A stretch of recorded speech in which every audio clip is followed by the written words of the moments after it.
Bienvenida y bienvenido a un nuevo análisis. Hoy nos adentramos en algo que es más que un recetario, es casi un diario personal, un mapa de sabores llamado Cocinando Ando. Y nuestra misión es descifrar los secretos que se esconden no tanto en la lista de ingredientes, sino en las propias instrucciones, en los detalles del paso a paso. ¿Qué nos dicen esas pequeñas notas sobre cómo se construye un plato inolvidable? Exacto. Es como si fuéramos, no sé, detectives culinarios. El documento no dice simplemente mezcla A con B, no. Describe procesos, a veces muy laboriosos, que revelan toda una filosofía. No vamos a leer recetas, vamos a interpretar un método.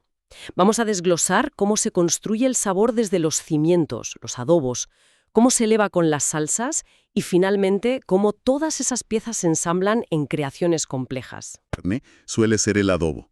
Y aquí encontramos uno que parece la definición de ir al grano, la marinada seca para costillas. Es una mezcla de cebolla en polvo, ajo en polvo, pimentón, azúcar y sal. Y la instrucción clave es macerar todos los ingredientes en mortero y untar la carne. Parece casi demasiado simple, ¿no? Pero en esa simpleza está la primera lección técnica. El uso del mortero no es un capricho. Al machacar las especias, libera sus aceites esenciales de una forma mucho más intensa que si simplemente las mezclaras. Y al ser una marinada seca, su objetivo principal no es tanto penetrar la carne, sino crear una costra de sabor caramelizado durante la cocción. Es una técnica de superficie, de impacto directo. Entendido, una capa de sabor exterior. Pero espera un momento, porque el siguiente adobo para una cochinita pibil parece romper por completo esa regla de la simpleza. Habla de licuar piña, aceite, especias, pero el proceso es lo que me desconcierta. Primero dice que se unte la carne y se selle en la sartén.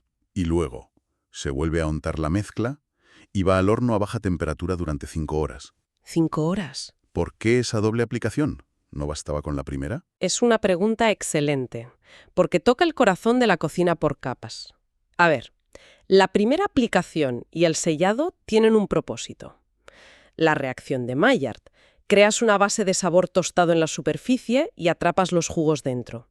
Pero la cochinita pibil busca una textura que se deshaga, que se pueda deshilachar. La segunda capa de adobo, junto con la cocción lentísima y húmeda, la receta recomienda usar hojas de plátano que funcionan como un papillote natural, es la que hace la magia. Esa segunda capa se cuece lentamente sobre la primera, creando una complejidad de sabores que una sola aplicación jamás lograría. Es un proceso de transformación total de la pieza. O sea, una capa para el sabor inicial y otra para la textura y la profundidad. Ahora tiene sentido. Pero sigo leyendo y me encuentro con otra técnica que, sinceramente, me suena a algo que haría un veterinario, no un cocinero. La receta de la salmuera dice textualmente, con la ayuda de una jeringa grande, inyectar la carne. ¿No es una técnica demasiado agresiva? ¿No se corre el riesgo de que el sabor quede, no sé, artificial? Entiendo perfectamente el recelo. Parece un método muy invasivo, casi de laboratorio. Pero aquí es donde hay que diferenciar entre marinar y curar. La marinada superficial, como la seca que vimos, actúa por fuera. Una salmuera líquida en la que sumerges la carne actúa por ósmosis, pero tarda muchísimo tiempo en llegar al centro de una pieza grande, como un pavo entero o un pernil. La inyección es sencillamente un atajo. Llevas la sal, el azúcar y los aromas directamente al interior del músculo. Esto garantiza dos cosas: una cocción uniforme, porque la sal ayuda a retener la humedad interna, y un sazonado homogéneo. No es para un filete, claro, es la solución para piezas de gran formato. Vale, me has convencido. No es agresividad, es eficiencia para grandes volúmenes. Entendido. La marinada y la salmuera son para preparar el lienzo, por así decirlo, pero lo que realmente pinta el cuadro es la salsa, ¿verdad? Y este recetario parecía una verdadera galería de arte en ese sentido. Tiene decenas. Totalmente. Y si los adobos son los cimientos, las salsas son la estructura y el alma del plato. Podemos empezar por la más básica, una salsa blanca. La receta es muy precisa: sofreír maicena o harina de trigo con mantequilla y, aquí está la clave, verter poco a poco la leche y el caldo. Ese poco a poco es la técnica en sí misma. Claro, para evitar los temidos grumos. Exactamente. Lo que describe es la creación de un roux. Tostar la harina en una grasa no solo elimina su sabor a crudo, sino que permite que las partículas de almidón se separen y se hidraten gradualmente al añadir el líquido, creando una emulsión perfecta. Lo interesante es que justo al lado hay una receta de salsa bechamel que es prácticamente idéntica, pero añade un solo ingrediente al sofrito inicial: cebolla blanca rallada. Un detalle mínimo que transforma una salsa base neutra en una salsa con una profundidad aromática completamente distinta. Es la prueba de que en la cocina un pequeño gesto lo cambia todo. Pero de la sencillez del blanco, el recetario nos lanza la complejidad abrumadora del mole. Leer el proceso es como leer las instrucciones de montaje de un mueble sueco pero multiplicado por 10. Primero, saltear frutos secos, pasas y verduras. Segundo, licuar eso.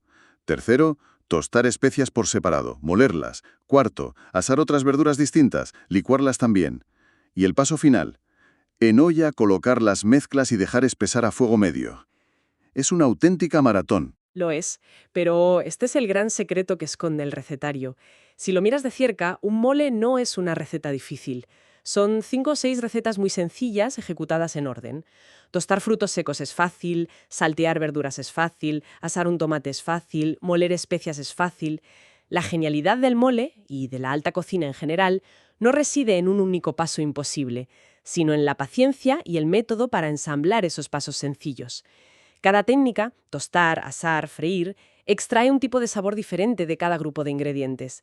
El tostado da notas amargas, el salteado, dulzor. La cocción final a fuego lento no es solo para espesar, es el momento en que todos esos sabores que has desarrollado por separado se conocen, dialogan y se fusionan en una sola historia. Visto así, la complejidad se vuelve lógica. No es un muro, es una escalera. Y es fascinante cómo el documento nos guía en cada escalón. Ahora bien, no todo es para comer en el momento. Hay recetas que parecen más bien proyectos de ciencia, de transformación de la materia. Por ejemplo, los encurtidos de verduras. Se prepara un líquido con agua, vinagre y especias, se lleva a ebullición, se añaden las verduras y aquí viene la instrucción que me ha llamado la atención.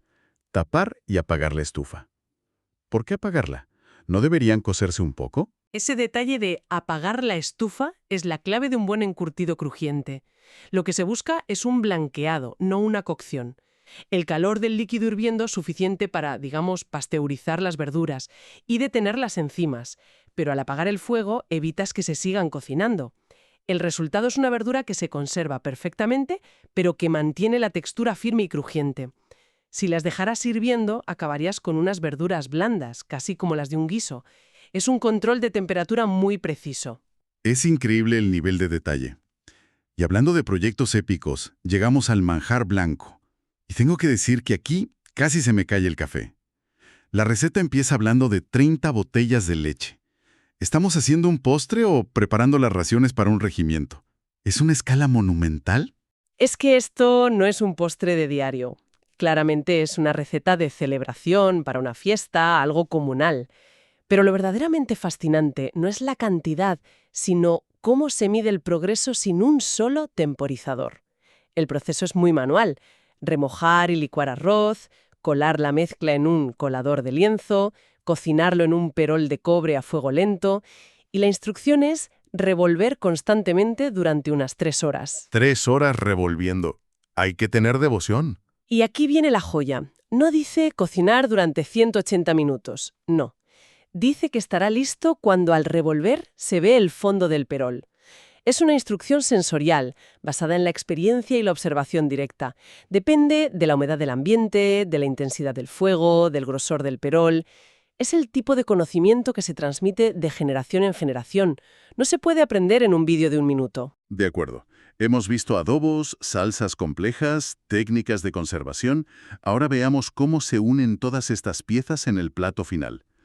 Hay una receta llamada falsa lechona, que entiendo que es una adaptación de un plato tradicional, y parece el examen final de este curso de cocina. El proceso es una coreografía perfectamente orquestada. Totalmente. Fíjate en los pasos. Primero, marinar la carne una noche entera.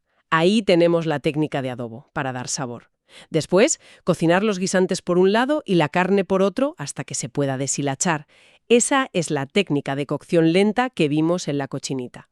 Luego, hacer un arroz usando la grasa del tocino, que es una técnica de sofrito, para dar sabor a la base. Hasta aquí son preparaciones separadas. Pero es que ahora viene la fase de montaje, que es casi arquitectura, dice. Se extiende la piel del cerdo, se unta con grasa y se van añadiendo capas. Arroz, guisantes, la carne deshilachada. Y el remate final. Se une y se cose la piel antes de hornearla. Cocer la piel. Eso suena increíblemente difícil. ¿No corres el riesgo de que todo se deshaga en el horno? El riesgo es enorme, y por eso es una receta magistral. Si la costura no es firme, la piel se abrirá, los jugos se escaparán, el arroz quedará seco, pero si se hace bien, coser la piel es la clave de todo. No es solo para que no se salga el relleno, es para crear una especie de olla a presión natural. La piel sellada atrapa todo el vapor en el interior. El arroz no se cuece solo con agua, se cuece al vapor con los jugos de la carne y la grasa del tocino. Por eso el interior queda tan increíblemente jugoso. Y mientras, el horno está convirtiendo esa piel en una corteza crujiente por fuera. Es un juego de contrastes brutal, un interior húmedo y tierno y un exterior crujiente y dorado. Ahora lo entiendo. Este plato no es una receta, es la suma de todas las técnicas que hemos estado analizando. Justo ahí está la gran revelación de Cocinando Ando. El dominio culinario no consiste en aprender una sola técnica increíblemente compleja. Consiste en dominar a la perfección una secuencia de técnicas sencillas y saber en qué orden aplicarlas. Un gran plato como este no es más que el resultado de una marinada bien hecha, una cocción lenta bien ejecutada, un arroz bien sofrito y un ensamblaje paciente. La magia está en la sinfonía, no en una sola nota. Entonces, ¿cuál es la gran conclusión de nuestro análisis? Para mí, Cocinando Ando es mucho más que un libro de recetas. Es una enciclopedia de procesos, un manual de porqués. Desde entender por qué se inyecta una salmuera hasta por qué hay que coser una piel o saber que un dulce está listo porque ves el fondo de la olla. Son conocimientos prácticos, destilados de la pura experiencia. El verdadero valor que se extrae de aquí es que al aprender estas técnicas individuales se obtiene la libertad para crear. Una vez que entiendes los principios de cómo funciona un sofrito, cómo espesar una salsa con un roux o cómo encurtir manteniendo la textura, las posibilidades se vuelven infinitas. Ya no dependes de seguir una receta al pie de la letra. Puedes empezar a improvisar, a sustituir, a construir tus propios platos porque entiendes los fundamentos. Para terminar, me quedo con una última imagen que me ha dejado pensando. Hay una receta para hacer macetas, que es un dulce tradicional de azúcar. La instrucción final, para darle forma, dice que hay que moldear el caramelo caliente con movimientos ovalados sobre una horqueta en forma de Y pegada en la pared. Y esto me lleva a una reflexión. ¿Cuántas técnicas culinarias ancestrales no dependen solo de los ingredientes o del calor, sino de herramientas específicas, a menudo artesanales y diseñadas para un único propósito? ¿Qué nos dice el utensilio, esa simple horqueta en la pared, sobre la comida que estamos creando?